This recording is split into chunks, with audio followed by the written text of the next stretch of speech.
Dateline deception, what it is and why it matters to you. A close examination of the international dateline irrefutably proves that the modern weekly cycle has not cycled continuously without interruption since creation. To suggest otherwise is to bow to tradition and assumption to the exclusion of the evidence. What is the international dateline? The international dateline, or the IDL, is an imaginary line that runs through the middle of the Pacific Ocean. It was officially established in 1884 at the International Meridian Conference in Washington, D.C. for the sole purpose of differentiating between days on the Gregorian calendar. The international dateline functions as a line of demarcation separating two consecutive calendar dates. When you cross the dateline, you become a time traveler of sorts. Cross to the west and it's 1 day later. Cross back and you've gone back in time. For the most part, the dateline follows the 180-degree meridian, which is opposite the Greenwich meridian or prime meridian in London, England. The dateline is far from being straight though, as there are several contrived deviations to accommodate the political and economic affiliations of nearby islands and countries. The location selected for the international dateline is completely arbitrary. Its location is a matter of convenience and has no ties whatsoever to anything in nature. 180 degrees was chosen because it runs mostly through open ocean in the central Pacific, zigging and zagging to keep nearby nations on their own day and date. So the choice of 180 degrees was arbitrary, but it established the IDL in use today. The international dateline could have been anywhere, but it is most convenient to be 180 degrees away from the defining meridian that goes through Greenwich, England. It also is fortunate that this area is covered mainly by empty ocean. However, there have always been zigs and zags in it to allow for local circumstances. International dateline summary. It is imaginary. It was contrived by a committee of men in Washington, D.C. in 1884. The location of the IDL is arbitrary and has no link to anything in nature. Because the IDL is arbitrary, it is movable. It has been moved several times for political and/or economic convenience. We'll touch more on this later. What is the lunisolar dateline? The lunisolar dateline is the line of demarcation established on Earth by the light of dawn the second after the Sun and Moon are in conjunction. This phenomenon takes place at the beginning of each lunar cycle and is very predictable. Unlike the man-made dateline, the lunisolar dateline is not arbitrary. Rather, it is based upon the motions of the heavenly bodies, just as Yahuwah intended. And Elohim said, "Let there be lights in the firmament of the heaven to divide the day from the night, and let them be for signs, and for seasons or worship times, and for days and years." Genesis 1:14. Notice that Genesis does not say, "And Elohim said, let a committee of men about 6,000 years from now create an imaginary line at their discretion to divide the day from the night, and let it be for signs and for seasons or worship times, and for days and years." What makes the lunisolar dateline so remarkable is that it allows us to differentiate between calendar days without man's inventions, namely the international dateline. When reckoning New Moon Day as commencing at dawn after the lunisolar conjunction, the entire world is united in the observation of not only the feasts and Sabbaths, but every day. That is to say that everyone on Earth begins their day within the same 24-hour period. Let's explore the inner workings of the lunisolar dateline. The first dawn after the lunisolar conjunction marks the beginning of the dateline. Dawn then moves forward from that point, bringing with it New Moon Day to the world. Subsequently, 6 workdays follow, and then the 7th-day Sabbath or lunar Sabbath. Although Yahuwah's dateline, which could also be called his dawn line, changes geographically from one lunation to the next, commencing New Moon Day at dawn after the conjunction ensures that everyone on Earth begins their day within the same 24-hour period. Consequently, there is no need whatsoever for man's counterfeit dateline. Had the Father's feast days never been forgotten and his calendar never forsaken, there would have been no reason to conjure up the man-made IDL. How does the international dateline compare with the lunisolar dateline? So let's compare the IDL with the lunisolar dateline with a quick question and answer session, shall we? Okay. Is the international dateline based on observational phenomena? No, the IDL is 100% imaginary and arbitrary. Is the lunisolar dateline based on observable phenomena? Yes, it is based on the motions of the heavenly bodies in accordance with Genesis 1:14. If you were in the right place at the right time and the sun and moon were perfectly aligned, there would be a solar eclipse every new moon. Can the international dateline be moved by man? Yes. Men have moved the IDL several times for political and/or economic convenience. Can the lunisolar dateline be moved by man? No, because the lunisolar dateline is determined by the heavenly bodies, it's out of man's reach. The lunisolar dateline is under the direct supervision of Father Yahuwah, who by wisdom founded the earth and by understanding established the heavens. Proverbs chapter 3, verse 19. Who created the international dateline? The IDL was contrived by a committee of men in Washington, D.C. Who created the lunisolar dateline? The lunisolar dateline was established by Yahuwah. It is determined at the beginning of each lunation by the motions of the heavenly bodies, in accordance with Genesis chapter 1, verse 14.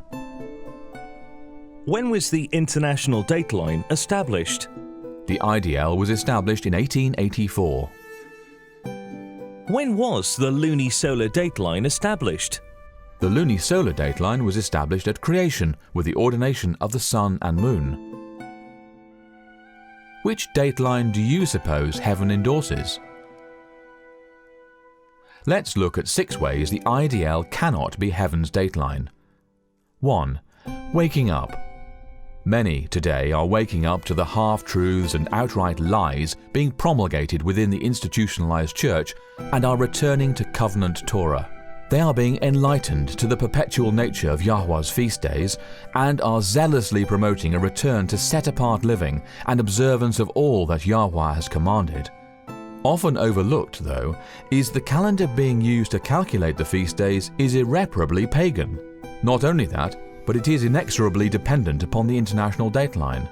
This is a huge problem for those who profess to adhere to Scripture alone. To zealously proclaim sola scriptura, while making Yahuwah's feast days subservient to the man-made international dateline, is utterly inconsistent. Pause for a minute and think about this, will you? How can the Sabbaths and the annual feasts be dependent upon a 130-year-old man-made invention? 2. SDAs and the international dateline. Cognitive dissonance at its best. The Seventh-day Adventist Church has been blessed with a wealth of scriptural truth. One area in particular is their recognition of the tremendous importance of keeping the Sabbath day holy. Sadly, though, SDAs have adamantly rejected the fullness of the 3 angels' messages and the increasing light of biblical calendation. Consequently, they continue to blindly cling to the lopsided theology of exalting the papal Gregorian Saturday, as determined by the man-made IDL, while professing Scripture as the sole rule of faith and duty. Seventh-day Adventists ardently claim that Saturday is the biblical Sabbath, the seal of Yah, and that Sunday is the pagan day of worship, the mark of the beast. Yet they ignore the fact that it is the man-made dateline alone that separates the 2 days. They recognize the importance of keeping the Sabbath and the grave error of exalting the pagan sun day. Yet they have no problem allowing man to determine when the 7th day ends and the following day begins via the international dateline. This makes no sense. The only difference between the seal of Yah and the mark of the beast in SDA theology is the man-made dateline. If you are an SDA, we humbly implore you to stop and think about this for a moment. If the final conflict is to be as simple as Saturday versus Sunday, how can it be that the only difference between these 2 days is an imaginary line cooked up by a committee of men in Washington, D.C.? And if Saturday is the ancient Sabbath of Scripture, why is it governed exclusively by an 1884 invention? These are serious questions that every truth seeker must address. 3. On the move. The necessity of a calendar dateline was popularized by 13th century geographers who marveled how a circumnavigator would paradoxically gain or lose a date depending on his travel direction. Various popes and empires subsequently declared calendar datelines in accordance with their needs. The international dateline has been relocated for convenience several times since its inception. Not only that, but even the unofficial makeshift line that preceded the IDL was moved on at least 2 occasions. The Philippines. In 1844, the Philippines, along with the Mariana Islands, Guam and the Caroline Islands, removed Tuesday, December the 31st from its calendar, shifting the make-believe dateline to the east. Consequently, what had previously been recognized as Friday became Saturday, and what had previously been recognized as Saturday became Sunday. SDAs in the Philippines disregard this conundrum entirely, though, by worshipping on the new Saturday and boasting, "Our Sabbath is the New Testament Sabbath." By default, SDA theology demands that those who exalt what had previously been Saturday, the new Sunday, are in danger of receiving the mark of the beast. This is both illogical and inconsistent. How can an honest truth seeker continue to cling to the erroneous doctrine of a continuous weekly cycle in the face of such clear evidence to the contrary? Alaska. When the United States purchased Alaska from Russia in 1867, the makeshift line was moved to the west. Consequently, Alaska observed 2 Fridays in a row.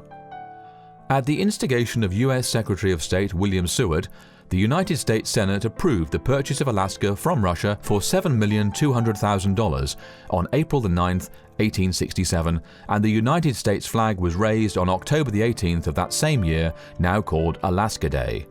Coincident with the ownership change, the de facto international dateline was moved westward, and Alaska changed from the Julian calendar to the Gregorian calendar. Therefore, for residents, Friday, October 6, 1867 was followed by Friday, October 18th, 1867, 2 Fridays in a row because of the dateline shift. This means that what had previously been recognized as Saturday became Friday, and what had previously been recognized as Sunday became Saturday. Think about it. Saturday Sabbatarians in Alaska today worship on what was Sunday only 150 years ago. Again, the ramifications for the SDA Church are huge because their theology insists that those who persist in Sunday observance will ultimately bear the mark of the beast. How can this be when only 150 years ago their day of worship, Saturday, was Sunday? Integrity demands that Yahuwahs faithful acknowledge the egregious fallacy of making heaven's holy days subordinate to a man-made dateline. Samoan Islands and Tokelau. In 1892, the IDL was moved to the west of the Samoan Islands. This was achieved by observing Monday, July the 4th for 2 consecutive days in the islands. 119 years later, in 2011, Samoa shifted the IDL back to the east by removing Friday, December the 30th from its calendar. Tokelau, a nearby island belonging to New Zealand, made the transition as well. Today, the IDL passes between the islands of Samoa and American Samoa. The majority of SDAs in Samoa now worship on the new Sunday because they say the continuous weekly cycle is what matters. Yet they ignore the fact that the 2011 adjustment was only returning Samoa to the calendar week it was observing prior to 1892. This is utterly nonsensical and again makes clear the fallacy of claiming that the modern week has cycled continuously and without interruption since creation. Kwajalein Atoll. In 1993, Kwajalein, one of the Marshall Islands, removed Saturday, August the 21st from its calendar, causing the IDL to be moved to the east. This brought Kwajalein into harmony with the other islands, which up to that point had been on a different day. Eastern Kiribati. In 1995, Kiribati moved the IDL to the east for administrative convenience. Prior to this, the Republic of Kiribati was divided by the dateline. 4. Modern Jews admit a problem. Within modern Judaism, there are 4 major opinions regarding where the dateline should be. 1. 90 degrees east of Jerusalem. 2. 180 degrees east of Jerusalem. 3. Mid-Pacific, closely resembling the international dateline. 4. There is no specific dateline, observe when the locals do. While no genuine truth seeker should be looking to the Ashkenazi Jews for anything, the fact that there is any debate at all among the self-styled rabbis is indicative of a larger problem. 5. The Patriarchs and Prophets. So, how did the Patriarchs and Prophets manage time? Are we to believe that the antediluvian men of Yah and the post-flood Patriarchs and Prophets used a zigzagging imaginary dateline in the middle of what is now the Pacific Ocean to determine when the Sabbaths and feast days arrived? This is truly absurd. Again, the modern dateline was created in 1884 by mere men for the purpose of worldly commerce. 6. Noah's descendants. Think about this for a moment. When Noah's family began to grow and replenish the earth after the flood, some would have travelled east and some would have travelled west. Eventually, the two groups would have met each other on the other side of the world. Now, consider this. If Noah's descendants were observing a continuous weekly cycle, they would have been one calendar day apart when they met on the other side. For example, one group would be observing the 6th day, while the other group would be observing the 7th day. The reason for this is that those who travelled east were travelling towards the rising sun, beginning their days earlier with each eastward movement, while those who travelled west were travelling towards the setting sun, beginning their days later with each westward movement. Consequently, when the two groups met on the other side of the world, those who had been travelling east would be one day ahead of those who were travelling west. So, who would be right? Whose calendar would have been correct? The answer? If they had been observing a continuous weekly cycle, they would both be correct, which is not possible. This again demonstrates the fallacy of a continuous weekly cycle, and it validates the importance of having a dateline that is governed by the heavenly bodies. Here are some questions to ask yourself. If these ancient men and women of Yahuwah were not using the modern counterfeit dateline to measure time, what were they using? And Elohim said, "Let there be lights in the firmament of the heaven to divide the day from the night, and let them be for signs and for seasons or worship times, and for days and years." Genesis 1:14. They were using the lunisolar dateline, which is established each lunation by the lights in the firmament of heaven. If erring men had not abandoned heaven's calendar and neglected Yahuwah's feast days, the counterfeit dateline would never have been necessary. The man-made IDL is the result of open rebellion against heaven. Challenge for all Saturday Sabbatarians, teachers and pastors included. How can you consistently observe a Saturday Sabbath without using the man-made international dateline? You cannot. It is irrefutably impossible to use the Roman Papal Gregorian calendar without also using the man-made dateline, for it is this very line that tells you when to transition from one day to the next. It is this very line that tells you which days to reckon as holy and which days to reckon as common. This, perhaps, makes no difference to the institutionalized Sunday-keeping churches that teach lawlessness, but to those who are zealous for the things of Yahweh and who recognize the eternal value of His Sabbaths and feast days, this makes all the difference in the world. If we are to serve the Father without compromise, we must allow His word alone to distinguish for us that which is holy from that which is common.